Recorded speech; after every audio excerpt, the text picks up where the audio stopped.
Неисправная проводка, газовый котел или все сразу. Ежегодно количество бытовых пожаров в частных домах и квартирах увеличивается с началом отопительного сезона. Причиной чаще всего являются грубые нарушения правил безопасности. Рейдовые мероприятия на предмет соблюдения правил пожарной безопасности. Пожар легче предупредить, чем потом разбираться с его последствиями. А самое эффективное в этом деле – профилактические беседы с населением.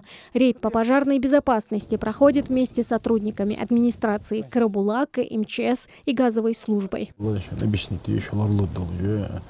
резину соединили юдок шлангыч тимахти хатарыш хан мохти хайди да хайди просто да объяснить берись хаваш тут же лорлу дожан памятки шан далу гёж. Сотрудники МЧС раздают горожанам памятки о мерах пожарной безопасности, чтобы жители были вооружены полезными знаниями. Что лорлу дожи да Я внимательно один штука два высших образований как раз разберусь. резиновые соединения алло вашта модалу махалитла берись хай тагмадатлаш. Ахмед Бадиев прекрасно понимает, к чему может привести халатность в отношении собственной безопасности. Мужчина вспоминает, как несколько лет назад из-за неисправности проводки у соседей загорелась крыша, поэтому он старается быть бдительным, следить за тем, чтобы в его доме все было исправно.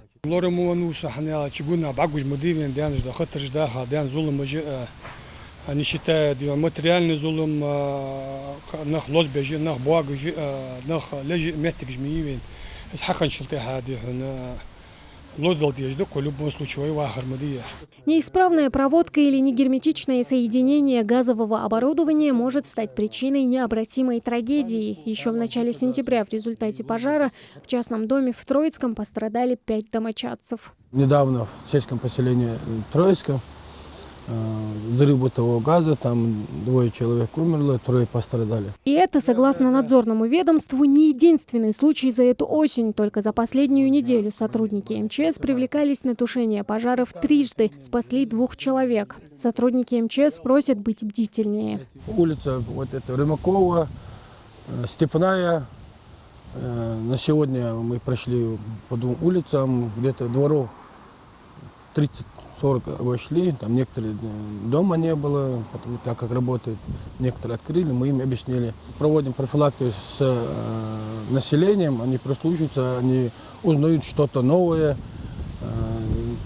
Ну, иногда много ничего знают, но все равно иногда прислушиваются профессионалам. Такие профилактические рейды будут проводиться во всех населенных пунктах республики, чтобы жители не забывали. Их безопасность прежде всего в их руках. Тамара Хшагульгова, Ахмед Горбаков, Новости 24.